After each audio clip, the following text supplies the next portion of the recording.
क्या आपने कभी सोचा है कि एक छोटा सा नेक काम किसी की जिंदगी को किस हद तक बदल सकता है? क्या आपकी मदद से किसी का भविष्य बदल सकता है?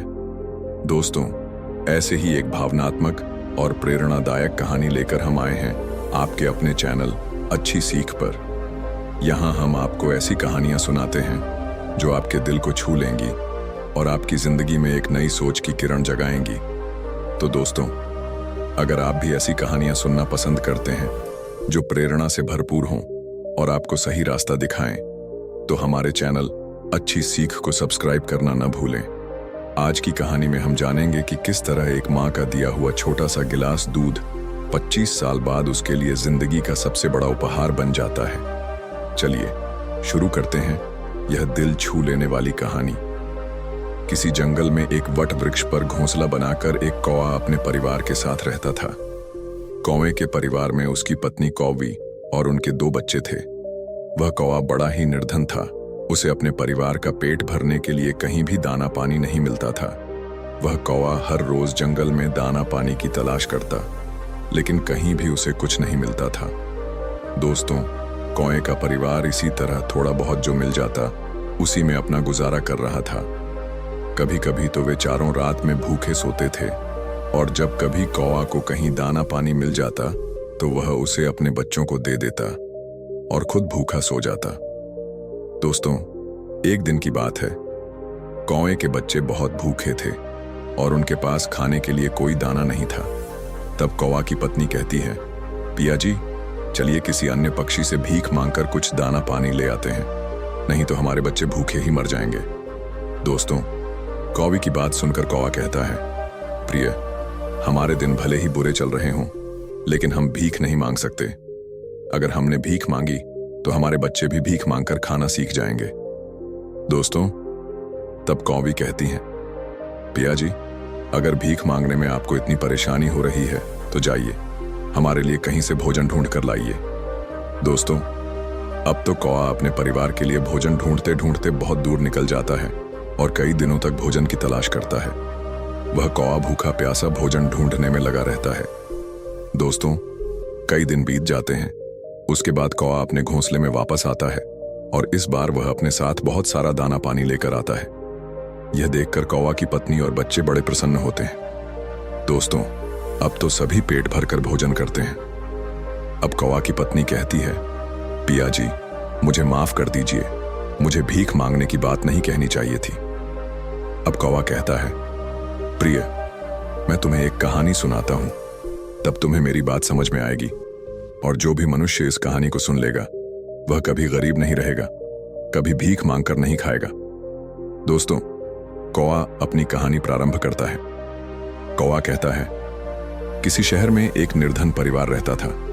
उस परिवार में पति और पत्नी सिर्फ 2 ही सदस्य थे। कच्चे घर में वह अपना गुजारा कर रहे थे। वह गरीब आदमी मजदूरी करके अपना और अपनी पत्नी का पेट पालता था। इसी तरह दोनों के जीवन की गाड़ी चल रही थी। समय के साथ पत्नी गर्भवती हो जाती है। यह सुनकर उसका पति बहुत खुश होता है। वह सोचने लगता है कि अब हमारे घर में भी एक नन्हा सा पुत्र खेला करेगा, हम उसे गोद में खिलाएंगे। दोस्तों, धीरे धीरे समय गुजरता है और अब उस गरीब घर में वह दिन भी आ जाता है। अब उसकी पत्नी एक बच्चे को जन्म देने वाली थी। उसे अस्पताल में भर्ती कराया जाता है। प्रसव का समय जब नजदीक आता है तो उधर वह गरीब आदमी अपने होने वाले बच्चे के बारे में मन में सपने संजोता है। तभी एक दुर्घटना में उसकी मृत्यु हो जाती है। शहर के कुछ लोग उसकी अंतिम यात्रा में शामिल होते हैं और उसका अंतिम संस्कार करते हैं। वहीं दूसरी ओर उसकी पत्नी अस्पताल में अपने बच्चे को जन्म दे रही होती है। जब उस महिला को यह खबर मिलती है कि उसके पति की मृत्यु हो गई है तो उसका कलेजा फट जाता है। उस बेचारी का तो दुनिया में सिर्फ उसका पति ही था और अब वह भी उसे छोड़कर चला गया। वह सिसक सिसक कर रो पड़ती है और कहती है, हे भगवान, तूने मेरे ऊपर दुखों का पहाड़ गिरा दिया। मेरा जो सहारा था उसे ही मुझसे छीन लिया। कम से कम इस बच्चे का तो ख्याल किया होता जिसका अभी जन्म भी नहीं हुआ था। पैदा होने से पहले ही तुमने उसके सर से पिता का साया हटा दिया। अब कौन इस बच्चे का पालन पोषण करेगा? दोस्तों, कौवा आगे कहता है कि प्रिय, वह दुखियारी अस्पताल में ही अपने पति को याद करके बुरी तरह से रो रही थी। उसे समझ में नहीं आ रहा था कि संतान के आने की खुशी मनाए या पति के जाने का दुख। शहर के कुछ लोगों ने उसे समझाया, बहन, जन्म और मृत्यु सब विधाता के हाथ में होता है, इसमें मनुष्य का कोई जोर नहीं चलता। यह भी कहा जाता है कि परमात्मा जो करता है अच्छा ही करता है, इसलिए जो चला गया उसका शोक छोड़िए और जो आया है उसके बारे में सोचिए। कुछ देर में लोग उस गरीब महिला को समझाते हैं और फिर उसने एक सुंदर सा पुत्र जन्म दिया। बेटे को देखकर उसका कुछ दुख हल्का होता है। वह सोचने लगी कि अब मैं इस पुत्र को पाल पोष कर बड़ा करूंगी, यही मेरा सहारा बनेगा। अब वह अपने बच्चे को लेकर अपने घर वापस आ जाती है। नगर के कुछ लोगों ने कुछ दिनों तक उस महिला की मदद की, लेकिन कौन हमेशा मदद करता है। कुछ दिन बाद मदद करने वाले भी पीछे हट गए। अब तो वह अपनी संतान को लेकर बिल्कुल अकेली पड़ गई। वह समझ गई थी कि दूसरों की मदद से कितने दिन तक जीवन जिया जा सकता है। यदि हमें जीना है और इस बच्चे को पालना है तो खुद जिम्मेदारी उठानी होगी, खुद कोई काम करना पड़ेगा। इस प्रकार वह महिला दूसरों के घरों में सफाई का काम तलाशने लगी। काम करके जो पैसे मिलते थे उनसे वह अपना और अपने बच्चे का पेट पालने लगी। समय के साथ धीरे धीरे उसका पुत्र बड़ा होने लगा। जब वह बालक 4 वर्ष का हो जाता है तो उसकी माँ उसे पढ़ाने के लिए नगर के सरकारी विद्यालय में उसका दाखिला करा देती है। वह सोचती है कि मैं अपने बच्चे को पढ़ा लिखा कर इसका जीवन बना दूंगी, ताकि इसे कभी किसी के सामने हाथ न फैलाना पड़े। दोस्तों, कौआ आगे कहता है कि प्रिय, मेहनती मनुष्य के लिए कोई लक्ष्य दूर नहीं होता, पढ़े लिखे विद्वान के लिए कोई जगह विदेश नहीं होती और मीठा बोलने वाले के लिए कोई पराया नहीं होता। अब इस प्रकार वह महिला मेहनत मजदूरी करके अपने बच्चे को पढ़ाने लगी। बच्चा भी अच्छे से समझता था कि उनके घर में केवल उसकी माँ ही है जो परिवार का खर्च चलाती है। उसका पिता, जो उसके जन्म से पहले ही चला गया था, अब उसकी यादें ही बाकी थीं। इसलिए वह पढ़ाई भी खूब मन लगाकर करता था। धीरे धीरे बच्चे की उम्र 11 वर्ष की हो जाती है। एक दिन की बात है, वह स्त्री बहुत बीमार पड़ जाती है। उसने सोचा कि यह शायद कोई छोटी मोटी बीमारी होगी, इसलिए उसने कभी ध्यान नहीं दिया। लेकिन उसकी हालत दिन प्रतिदिन खराब होती चली गई। बीमार होने की वजह से वह काम पर भी नहीं जा पाती थी। घर में इतने पैसे भी नहीं थे कि वह अपना ठीक से इलाज करवा सके। माँ को अत्यंत बीमार देखकर बेटे को बहुत चिंता होती है। वह बालक कहता है, माँ, तुम चिंता मत करो, मैं तुम्हारे लिए अभी डॉक्टर के पास से दवाई लेकर आता हूं। तुम उसे खा लेना, फिर तुम जल्दी ही ठीक हो जाओगी। अपने बेटे की बात सुनकर माँ की आंखों में आंसू आ जाते हैं और वह कहती है, बेटा, अब तुम्हें कहीं जाने की जरूरत नहीं है। मेरा भी अब समय आ गया है। मैं तुम्हारे पिता के पास जाना चाहती हूं। फिर माँ कहती है, लेकिन जाने से पहले तुम मेरी एक बात हमेशा याद रखना। जब तेरा जन्म नहीं हुआ था तब तेरे पिता और मैंने एक सपना देखा था कि हम अपने बच्चे को पढ़ा लिखा कर इतना काबिल बना देंगे कि उसे हमारी तरह गरीबी भरी जिंदगी न जीनी पड़े। लेकिन बेटा, मैं उस सपने को पूरा नहीं कर पाई। हे मेरे बेटे, मैं यदि चली भी जाऊं तो तुम अपने पिता के सपने को जरूर साकार करना। तुम ऐसा कोई काम मत करना जिससे तुम्हारे पिता का नाम खराब हो। तुम इस प्रकार से अपना जीवन जीना कि तुम्हारा नाम दूर दूर तक लोग जान जाएं। कभी बेटा पैसे के पीछे मत भागना। पैसे के लिए तो लोग इतने नीचे गिर जाते हैं कि अपने माता पिता की इज्जत का भी ख्याल नहीं करते। तुम हमेशा अपना नाम कमाना। बेटा, हमेशा स्वाभिमान के साथ जीना। कभी किसी के आगे अपने हाथ मत फैलाना, किसी से याचना मत करना। याचना नहीं करना ही श्रेष्ठता का मूल है, पराधीनता ही नरक है। मनुष्य को सदा ही विद्या, धन, बल, कीर्ति और पुण्य कमाना चाहिए। लड़के ने कहा, माँ, तुम घबराओ नहीं, मैं तुम्हारे लिए अभी दवाई लेकर आता हूं। इतना कहकर लड़का माँ से 10 रुपए लेकर दवा लेने चला जाता है। बेटे के जाते ही उधर उस गरीब स्त्री के प्राण निकल जाते हैं। दोस्तों, जब नगर वालों को यह पता चलता है तो सब लोग इकट्ठे होकर उस स्त्री का उसके बेटे के हाथों अंतिम संस्कार कराते हैं। अब वह बालक बिल्कुल अकेला हो गया था, बिना माता पिता के। उसकी उम्र भी ज्यादा नहीं थी और अब वह सोच रहा था, आखिर जाऊं तो कहां जाऊं, करूं तो क्या करूं। दूर के जो रिश्तेदार थे उन्होंने भी उस बालक पर ध्यान नहीं दिया। आखिर वह गरीब था, लेकिन वह बच्चा अकेले ही अपने जीवन की राह पर चल पड़ा। उसने कभी हार नहीं मानी। जो पैसे मां ने छोड़कर दिए थे उनसे कुछ दिन तक वह अपना गुजारा करता रहा, लेकिन कुछ समय बाद वे पैसे भी खत्म हो गए और घर में भी कुछ नहीं था। अब तो एक ही रास्ता था कि कुछ काम धंधा किया जाए, तभी भोजन की व्यवस्था होगी और स्कूल की फीस भरी जाएगी। दोस्तों, कौआ आगे कहता है, यह लड़का अपनी मां की बात अच्छी तरह याद रखता था। उसकी मां ने कहा था, बेटा, कितना भी बुरा वक्त आ जाए पर किसी के आगे हाथ मत फैलाना, मेहनत करके ही अपना जीवन यापन करना। लड़के को अपनी मां की यह बात अच्छी तरह याद थी, इसलिए वह कभी किसी के आगे भीख नहीं मांगता था। विद्यालय से आने के बाद वह किसी के खेतों में काम करने चला जाता, कभी किसी की चाय की दुकान पर काम कर लेता और वहां से जो पैसे मिलते उन्हें अपनी विद्यालय की फीस भरने में और खाने पीने की सामग्री खरीदने में लगा देता था। इस प्रकार छोटी सी उम्र में वह बच्चा पढ़ाई भी करता था और मजदूरी भी करता था। धीरे धीरे कुछ साल ऐसे ही निकल जाते हैं। अब वह बच्चा अपने नगर से निकलकर कस्बे में पढ़ने लगता है। तब उसकी कॉपी, किताबों और विद्यालय की फीस का खर्चा बढ़ जाता है, लेकिन उस बालक ने हिम्मत नहीं हारी। रोजाना विद्यालय जाता था और जो भी कमाता उसकी सारी कमाई पढ़ने लिखने में ही लग जाती थी, और जो कुछ थोड़ा बहुत बचता था उससे अपना पेट भर लेता था। दोस्तों, अगर वह कहीं कोई स्थायी काम करता तो उसकी पढ़ाई छूट जाती, और पढ़ाई करता तो पेट भरने के लिए भी कुछ नहीं था, इसलिए वह दोनों काम करता था। विद्यालय से आकर वह इधर उधर काम की तलाश में चला जाता था। एक दिन की बात है, वह बच्चा विद्यालय से पढ़कर घर वापस लौटा, फिर उसके बाद काम की तलाश में चला गया, लेकिन उस दिन उसे कोई काम नहीं मिला। पूरा दिन निकल गया और अब हारा थका वह शाम को घर आकर सो गया। आज उसे कोई काम नहीं मिला तो खाना कहां से खाता। जो पैसे थे उनसे वह पहले ही विद्यालय की फीस भर चुका था। उसकी स्थिति तो यह थी कि वह रोज कमाता और रोज खाता। जब उस दिन उसे कोई काम नहीं मिला तो बेचारे को भूखे पेट रहना पड़ा, केवल पानी पीकर सो गया। अब सुबह भूखा ही विद्यालय चला जाता है और विद्यालय की छुट्टी के बाद जब घर आता है तो फिर किसी काम की तलाश में निकल पड़ता है। वह सोचता है, कल नहीं मिला, लेकिन आज मुझे कोई ना कोई काम जरूर मिल जाएगा। दोस्तों, वह आगे कहता है, लेकिन दुर्भाग्य ने उसका पीछा नहीं छोड़ा। उस दिन भी उसे कोई काम नहीं मिला और आज उसे फिर भूखा पेट सोना पड़ा। भूख अब उसे ज्यादा बेचैन कर रही थी।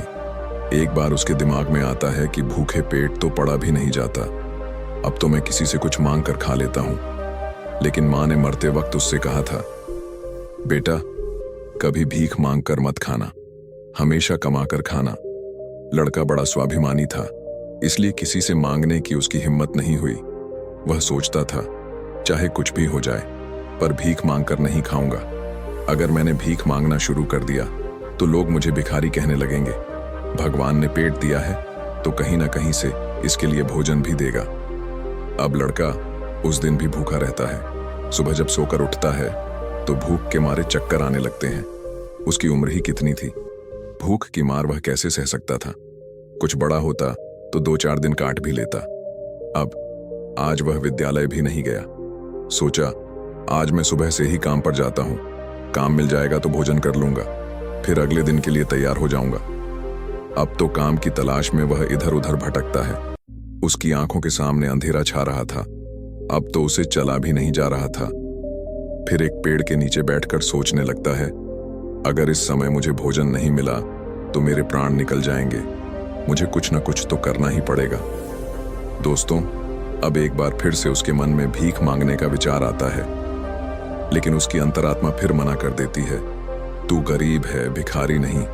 भीख मांगेगा तो फिर भीख मांगने की आदत पड़ जाएगी और तू भिखारी बन जाएगा। काफी देर तक लड़का इन्हीं सवालों में उलझा रहता है।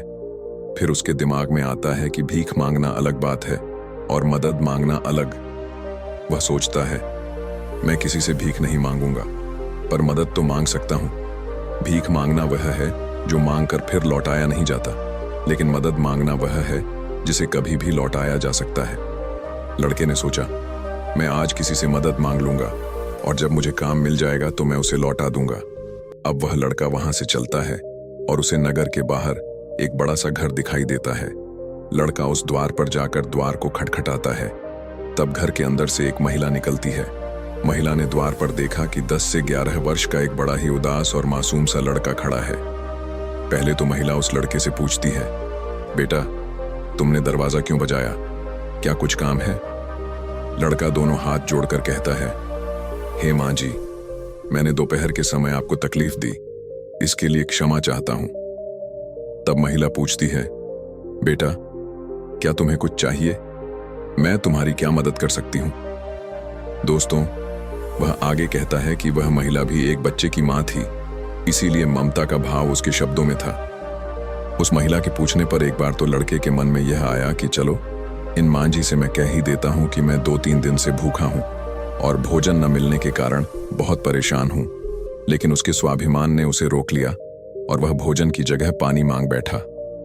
कहने लगा, मां जी, मुझे बहुत जोर की प्यास लगी थी, इसलिए दरवाजा खटखटाया था। क्या एक गिलास पानी मिल सकता है? दोस्तों, लेकिन वह महिला बहुत समझदार थी।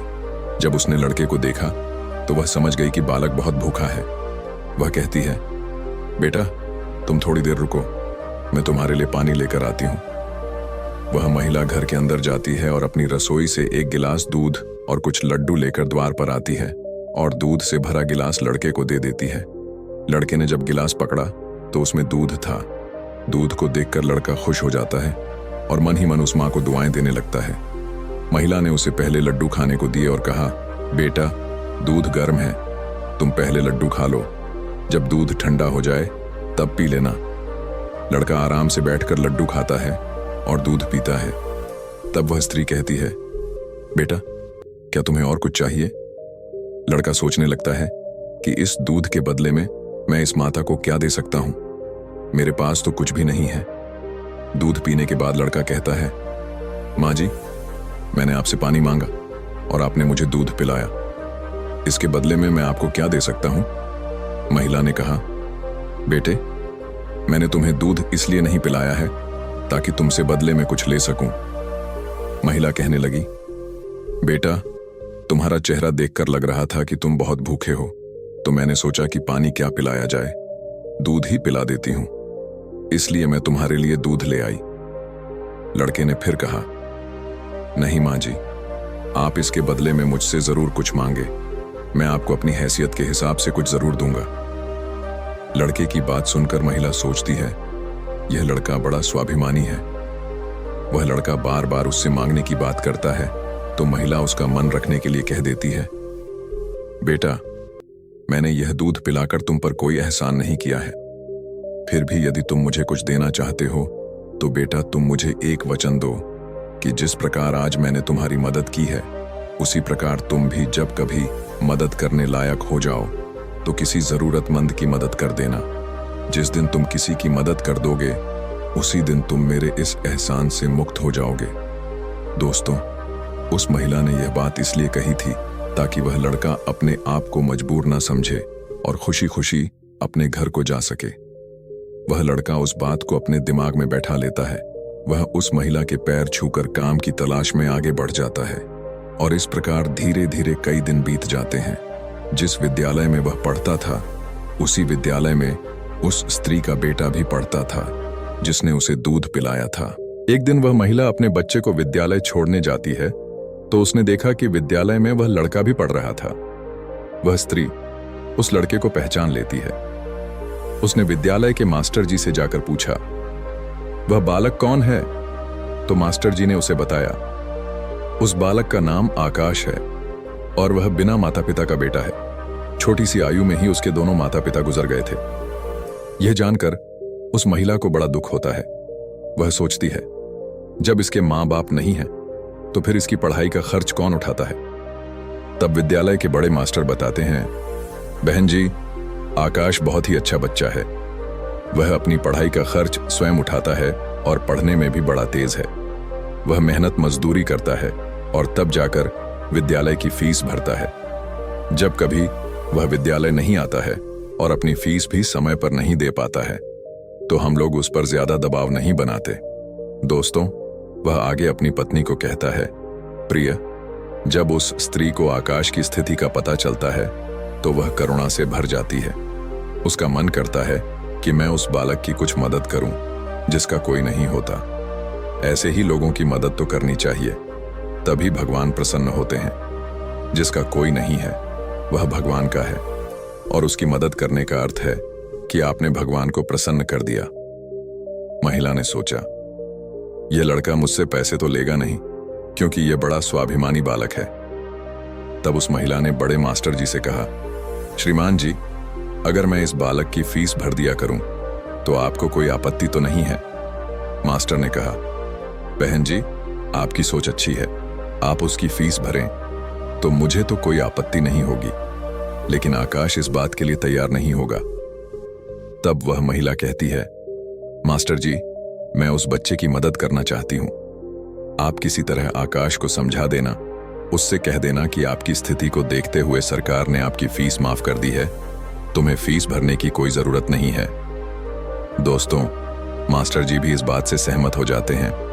वह महिला आकाश की पूरे वर्ष की फीस भरकर अपने घर चली जाती है। इस तरह वह हर वर्ष उसकी पूरी साल की फीस जमा कर दिया करती थी, ताकि आकाश मन लगाकर पढ़ सके। अब आकाश पूरी मेहनत और ध्यान से पढ़ता था और अपने खाने पीने के लिए किसी दुकान पर काम कर लेता था। दोस्तों, कौवा आगे कहता है कि प्रिय, डूबते को तिनके का सहारा ही बहुत होता है। उस महिला की थोड़ी सी मदद से आकाश की अच्छी खासी मदद हो गई। वह अब खूब मन लगाकर पढ़ता था। इसी तरह कुछ वर्ष और बीत गए। अब आगे की पढ़ाई करने के लिए आकाश को शहर में जाना पड़ा। उसने सोचा, शहर में रहकर मैं कोई छोटी मोटी नौकरी कर लूंगा और अपनी पढ़ाई भी करता रहूंगा। इस बात का पता उस महिला को तब चलता है जब वह उसकी फीस भरने के लिए विद्यालय में जाती है। वह महिला जब आकाश की फीस जमा करती है तो मास्टर जी लोग बताते हैं, बहन जी, आकाश आगे की पढ़ाई करने के लिए शहर चला गया है, अब तुम्हें उसकी फीस जमा करने की कोई जरूरत नहीं है। उस महिला ने जब यह सुना तो सोचने लगी, कोई बात नहीं, भगवान ने मुझे उसकी मदद करने का इतना ही समय दिया होगा। हे भगवान, उस बालक पर दया दृष्टि बनाए रखना, वह जहां भी रहे खुश रहे। इस प्रकार वह स्त्री अपने घर लौट आई और अपने घर गृहस्थी की दुनिया में व्यस्त हो गई। दोस्तों, उधर आकाश शहर में जाकर अपनी पढ़ाई करने लगा। जीविका चलाने के लिए उसने एक नौकरी तलाश कर ली। इस प्रकार 25 वर्ष बीत जाते हैं। न तो आकाश उसे महिला से मिल पाता है, न वह महिला आकाश से मिल पाती है। उस महिला का बेटा भी अब बड़ा हो गया था। उसका बेटा एक व्यापारी बन गया था। दोस्तों, वह स्त्री तो पहले से ही अपने घर से संपन्न थी, ऊपर से उसका बेटा व्यापार करके खूब धन कमाता था। उस माँ का बेटा भी बड़ा संस्कारी था। वह भी अपनी माँ को बहुत प्यार करता था। दोस्तों, वह आगे अपनी पत्नी से कहता है कि प्रिय, एक दिन उसकी माँ बहुत बीमार पड़ जाती है। शाम को जब उसका बेटा घर आता है तो वह अपनी माँ की हालत को देखकर बेचैन हो जाता है। वह अपनी माँ को अस्पताल में भर्ती कराता है। जांच में पता चलता है कि उसकी माँ को कैंसर है। वह लड़का डॉक्टर से कहता है, डॉक्टर साहब, आप मेरी माँ का अच्छे से इलाज कीजिए, पैसों की बिल्कुल चिंता मत करना। तब डॉक्टर कहते हैं, भाई, तुम्हारी माँ को कैंसर की बीमारी है और कैंसर का इलाज बहुत महंगा होता है। छोटे मोटे अस्पतालों में इसका इलाज भी नहीं होता। इसके लिए तुम्हें किसी बड़े शहर में जाकर किसी बड़े अस्पताल में इसका इलाज कराना होगा, और बड़े अस्पताल का मतलब है कि खर्चा भी बहुत अधिक होगा।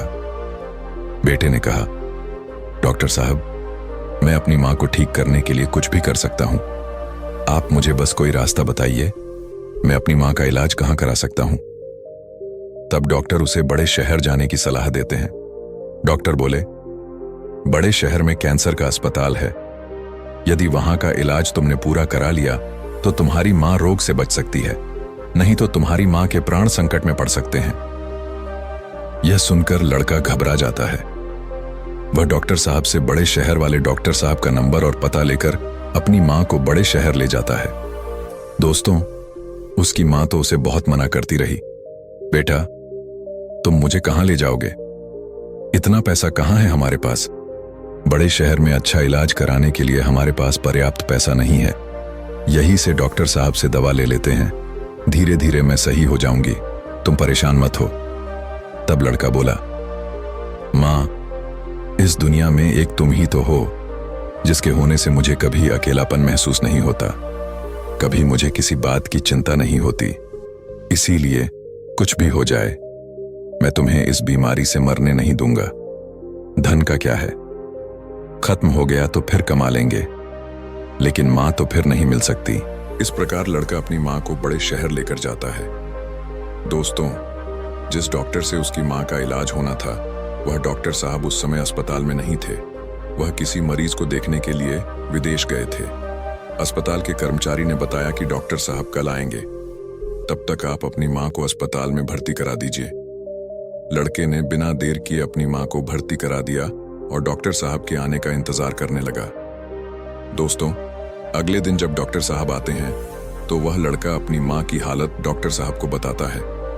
डॉक्टर साहब ने भरोसा दिया, जांच के आधार पर मैं कह सकता हूं कि तुम्हारी मां ठीक हो जाएगी, मगर इनका इलाज काफी लंबा चलेगा।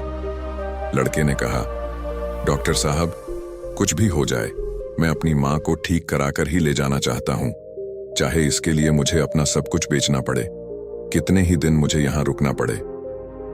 दोस्तों, इस प्रकार वहां के डॉक्टर ने उस मां का इलाज शुरू कर दिया। अगर छोटे शहर की बात होती तो खर्चा कुछ कम हो जाता, लेकिन वहां का खर्चा तो बहुत लंबा था। फिर भी उस लड़के ने हिम्मत नहीं हारी। दोस्तों, वह कहता है, मां से अनमोल संसार में कुछ भी नहीं है। डॉक्टर साहब जो दवाइयां लिखते थे वह दवाइयां बहुत महंगी आती थीं। लड़का अपनी मां के लिए महंगी से महंगी दवाइयां लेकर आता था। उधर उसका जो व्यापार था वह अपनी मां की देखरेख के कारण उसमें भी समय नहीं दे पाया, तो वह भी ठंडा पड़ गया। कई दिन तक इलाज होता रहा। धीरे धीरे मां की हालत में सुधार होने लगा। बेटे के पास जो जमा पूंजी थी वह खत्म होने लगी। इधर मां को जब पता चलता है कि बेटे के पास अब पैसे नहीं रहे, तो मां कहती है, बेटा, तुम इतनी महंगी दवाइयां क्यों ले रहे हो? कहां से डॉक्टर साहब की फीस भरोगे? कहां से दवाइयों का खर्च उठाओगे? तुम्हारा व्यापार भी बंद हो गया है। तब बेटा कहता है, मां, तुम चिंता मत करो, मैं तुम्हारा इलाज अपना मकान, दुकान सब कुछ बेचकर कराऊंगा। मां भी बेटे की जिद के आगे बेबस हो जाती है। वह लड़का अपनी मां का इलाज निरंतर जारी रखता है और धीरे धीरे 1 महीना बीत जाता है। दोस्तों, वहां पर एक बात बड़ी विचित्र थी। उस अस्पताल का जो सबसे बड़ा डॉक्टर था, वह जब उस लड़के की मां से मिलने आता था तो 2-4 घंटे उस मां के पास बैठकर बातें किया करता था। यह देखकर मां को भी बड़ा अच्छा लगता था कि अजीब डॉक्टर है, इतना बड़ा डॉक्टर है जिसे बिल्कुल भी फुर्सत नहीं है। वह मुझसे बात करने के लिए इतना समय कैसे निकाल लेता है। दोस्तों, इस प्रकार कई दिन बीत जाते हैं। फिर एक दिन वह लड़का डॉक्टर के पास जाता है और डॉक्टर साहब से पूछता है, डॉक्टर साहब, अभी मेरी मां का इलाज कितने दिन और चलेगा? डॉक्टर साहब उसे सारी बात बताते हैं। भाई, आप चिंता मत करो, आपकी मां पूरी तरह से स्वस्थ हो चुकी है। मैं भी संतुष्टि के लिए एक बार जांच और करा लेता हूं। उस जांच की रिपोर्ट आ जाने दो, फिर तुम अपनी मां को घर ले जा सकते हो। दोस्तों, अब तो उस मां का बेटा रिपोर्ट आने का इंतजार करने लगता है। 2 दिन के बाद रिपोर्ट आ जाती है। जब रिपोर्ट आती है तो लड़का फिर डॉक्टर से मिलने जाता है और पूछता है, डॉक्टर साहब, क्या मेरी मां ठीक हो गई? कोई खतरे वाली बात तो नहीं है? तब डॉक्टर साहब कहते हैं, भाई, चिंता मत करो, रिपोर्ट अच्छी आई है, तुम्हारी मां पूरी तरह से ठीक हो गई है। अब आप इन्हें अपने घर ले जा सकते हो। डॉक्टर की बात सुनकर बेटा खुश हो जाता है और डॉक्टर साहब को बहुत धन्यवाद देता है। लड़का अपनी मां के पास जाता है और सोचता है, भगवान का लाख लाख धन्यवाद कि मेरी मां बच गई, मेरी मेहनत सफल हो गई। यही बात वह अपनी मां को बताने के लिए जाता है और मां से कहता है, मां, तुम पूरी तरह से ठीक हो गई हो, अब हम जल्द ही अपने घर जाने वाले हैं। यह सुनकर मां भी बड़ी खुश हो जाती है, लेकिन अगले ही पल वह यह सोचकर उदास हो जाती है कि मैं तो ठीक हो गई हूं, लेकिन इस अस्पताल का जो बिल होगा वह लाखों में होगा। कैसे मेरा बेटा चुका पाएगा इतनी मोटी रकम की व्यवस्था? वह कहां से करेगा? पास में जो जमा पूंजी थी वह तो सब इलाज में खर्च हो गई। माँ को उदास देखकर बेटा समझाता है, माँ, तुम क्यों उदास होती हो? मैं अपना सब कुछ बेचकर आपके इलाज का बिल चुका दूंगा। घर मकान तो बाद में भी बना लूंगा। इसलिए माँ, तुम्हें इन बातों की चिंता करने की कोई जरूरत नहीं है। बेटा अपनी माँ को बहुत समझाता है, मगर माँ तो माँ होती है। उसका अपने बेटे के लिए चिंता करना स्वाभाविक था। माँ सोचने लगती है, मेरा बेटा यदि सब कुछ बेच देगा तो फिर वह आगे अपना जीवन कैसे चलाएगा? इसके भविष्य का क्या होगा? दोस्तों, वह माँ रात भर यही सोचती रही। चिंता करते करते माँ और बेटा दोनों की रात निकल गई। जब अगला दिन होता है और उसकी माँ की छुट्टी का समय होता है, तो अस्पताल का एक कर्मचारी एक लिफाफा लेकर माँ बेटे के पास आता है और उस महिला के बेटे से कहता है, डॉक्टर साहब ने आपके लिए यह बिल का लिफाफा भेजा है। आप इस बिल को ठीक से देख लें और इसे चुकाकर अपनी माँ को घर ले जाएं। बिल का लिफाफा देकर वह अस्पताल का कर्मचारी तो चला गया। अब वह लड़का उस बिल के लिफाफे को खोलकर देखता है और सोचता है, पता नहीं कितना बिल होगा। बेटे को चिंता में देखकर माँ भी परेशान हो जाती है। माँ एकदम से बेटे के हाथ से वह बिल का कागज छीन लेती है। उधर माँ उस बिल को खोलकर देखती है और अस्पताल के जो सबसे बड़े डॉक्टर थे वह भी उस समय वहीं पर पहुंच जाते हैं। इधर माँ ने जब उस लिफाफे को खोलकर देखा तो उसमें एक छोटी सी पर्ची रखी हुई थी। उस पर्ची पर लिखा हुआ था, माँ जी, आपने अपने बिल का भुगतान तो 25 साल पहले ही कर दिया था, जब आपने 2 दिन के भूखे बच्चे को 1 गिलास दूध और लड्डू खिलाए थे और अगले 5 साल तक उस बच्चे की विद्यालय की फीस भरी थी। पर्ची को पढ़ते ही महिला की आंखें फटी की फटी रह जाती हैं। जब उस माँ का बेटा पूछता है, माँ, डॉक्टर साहब ने कितना बिल दिया है? तो वह माँ उस पर्ची को अपने बेटे को देती है।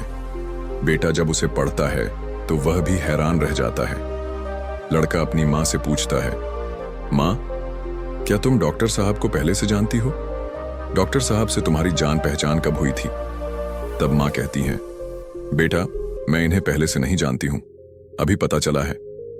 बेटे ने पूछा, फिर इसमें 25 साल पहले की घटना क्यों लिखी है? तब माँ कहती है, बेटा, 25 साल पहले जब तुम बहुत छोटे थे, तब तुम्हारी उम्र का एक छोटा सा लड़का भरी दोपहर में हमारे घर के द्वार पर आया था। वह भूखा प्यासा था। उसने मुझसे 1 गिलास पानी मांगा था।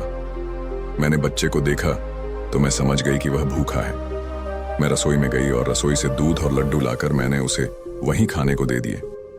वह कई दिनों से भूखा था। उसने दूध तो पी लिया, पर वह मुझसे कहने लगा, माँ जी, तुम्हारा यह आरण मैं कैसे चुका पाऊंगा? तो मैंने उसका मन समझाने के लिए कह दिया था कि बेटा, जिस प्रकार मैंने आज तुम्हारी बुरे समय में मदद की है, इसी तरह जब तुम बड़े हो जाओ, मदद करने लायक हो जाओ, तो तुम भी किसी जरूरतमंद की मदद कर देना। मुझे क्या पता था कि वही लड़का जिसे मैंने 1 गिलास दूध पिलाया था, वह 25 साल बाद इतना बड़ा डॉक्टर बनकर मेरी मदद करेगा। लोग तो आज लेकर कल को भूल जाते हैं, लेकिन उस बच्चे ने मेरा वह आरण अभी तक याद रखा है। मैं इस बात को सोचकर बड़ी हैरान हूं कि डॉक्टर साहब ही वह बच्चा है। दोस्तों, इधर माँ और बेटा आपस में बातचीत कर रहे थे। उधर वही डॉक्टर साहब उनके पीछे खड़े होकर उनकी बातें सुन रहे थे। उनकी आंखों में आंसू थे और बचपन का वह समय उन्हें याद आ गया जब वह भूखे प्यासे उस माँ के द्वार पर पहुंचे थे। डॉक्टर साहब आगे बढ़कर उस माँ को प्रणाम करते हैं और माताजी के पास बैठ जाते हैं। वह कहते हैं, माँ जी, मैं वही छोटा सा बच्चा हूं जिसके स्वाभिमान की तुमने कभी रक्षा की थी। आपके कहे हुए शब्द आज भी मेरे कानों में गूंजते हैं। मैंने तुम्हारे उन्हीं शब्दों को अपना संस्कार बनाया। मैंने अपनी जिंदगी में बहुत दुख देखा है, लेकिन कभी हिम्मत नहीं हारी। मैं तुम्हारा बहुत बड़ा कर्जदार हूं। यदि तुम मेरे विद्यालय की फीस नहीं भरती तो आज मैं इतना बड़ा डॉक्टर नहीं बन पाता। माँ, यह तुम्हारी ही देन है। मैंने तो तुम्हें उसी दिन अपनी माँ मान लिया था जिस दिन तुमने ममता भरी छांव में बैठाकर मुझे, उस भूखे बच्चे को, दूध पिलाया था। इतना कहने के बाद डॉक्टर साहब वह सारे पैसे लौटा देते हैं जो माँ की दवाई में खर्च हुए थे और बूढ़ी माँ के चरणों में अपना सिर रख देते हैं। वह माँ डॉक्टर साहब को उठाकर अपने सीने से लगा लेती है। डॉक्टर साहब और बूढ़ी माँ की आंखें आंसुओं से भरी हुई थीं। जब यह दृश्य अस्पताल के सारे लोग देखते हैं तो सब देखकर हैरान रह जाते हैं। सबकी आंखें नम हो जाती हैं। दोस्तों, कौआ आगे कहते हैं, प्रिय, मेरी यह 4 बातें जो भी व्यक्ति समझ लेगा वह कभी गरीब नहीं रहेगा। पहली बात, मनुष्य को जीवन में आने वाले परिवर्तनों से घबराना नहीं चाहिए, बल्कि उन्हें यह सोचकर स्वीकार करना चाहिए कि उनके जीवन में कुछ और अच्छा होने वाला है। इन परिवर्तनों से मनुष्य बहुत कुछ सीखता है और वह सही राह पकड़ लेता है। जो अपने साथ हुई घटनाओं से टूट जाता है वह कभी आगे नहीं बढ़ पाता। दूसरी बात, अंधेरा चाहे कितना ही घना हो, एक छोटा सा दीपक उसे मिटा डालता है। उसी तरह अगर जीवन में कुछ अंधेरा आ जाए तो ज्ञान रूपी दीपक से अंधेरे को मिटाकर सही रास्ता ढूंढा जा सकता है। ज्ञान वह निधि है जो रंग से राजा बना देती है और भटके को सही मार्ग दिखा देती है। तीसरी बात, आप दूसरों का भला कीजिए, दूसरों पर दया करिए, आपका भला अपने आप होता चला जाएगा। अगर आपको अपने जीवन में किसी की मदद करने का सौभाग्य मिले तो जरूर करना। कहते हैं, डूबते को तिनके का सहारा बहुत हो सकता है। आपकी छोटी सी मदद से किसी का जीवन ही बदल सकता है। आपका छोटा सा योगदान किसी के लिए वरदान भी हो सकता है। मुसीबत पड़े तो घबराना मत। जब एक रास्ता बंद होता है तो 10 रास्ते खुल जाते हैं। जीवन में खार तभी आता है जब मनुष्य दुख और मुसीबत की भट्टी में तपता है। कष्ट सहन करने के बाद ही मनुष्य को अनुभव मिलता है और यह अनुभव बहुत काम आता है। चौथी बात, मनुष्य के दिन चाहे जैसे भी हों, चाहे कितनी भी कठिनाइयां उसके जीवन में आए, परंतु उसे कभी भीख मांगकर खाना नहीं चाहिए। भीख मांगकर खाने वाला अपनी ही नजरों में गिर जाता है और जब वह भीख मांगकर खाता है तो उसकी आदत हो जाती है बिना मेहनत किए खाने की। इसलिए मनुष्य को हमेशा मेहनत करके ही खाना चाहिए, तभी मनुष्य सफल और आत्मनिर्भर बनता है। दोस्तों, यही है एक नेक काम की ताकत। जब हम दूसरों की निस्वार्थ भाव से मदद करते हैं तो यह मदद कभी ना कभी हमारे जीवन में एक वरदान बनकर लौटती है। आज की कहानी ने हमें यह सिखाया कि छोटे छोटे अच्छे कर्म भी जीवन में बड़ी खुशियां ला सकते हैं। अगर आपको यह कहानी पसंद आई हो तो इसे अपने दोस्तों और परिवार के साथ जरूर शेयर करें। और हां, अच्छी सीख चैनल को सब्सक्राइब करना ना भूलें, क्योंकि यहां हम आपको ऐसी ही कहानियां सुनाते हैं जो न सिर्फ प्रेरणा देती हैं बल्कि आपकी सोच को भी बदल देती हैं। तो दोस्तों, मिलते हैं अगली कहानी में एक नई सीख और एक नई प्रेरणा के साथ। तब तक के लिए अपना ध्यान रखें और हमेशा दूसरों की मदद करने का संकल्प लें। धन्यवाद।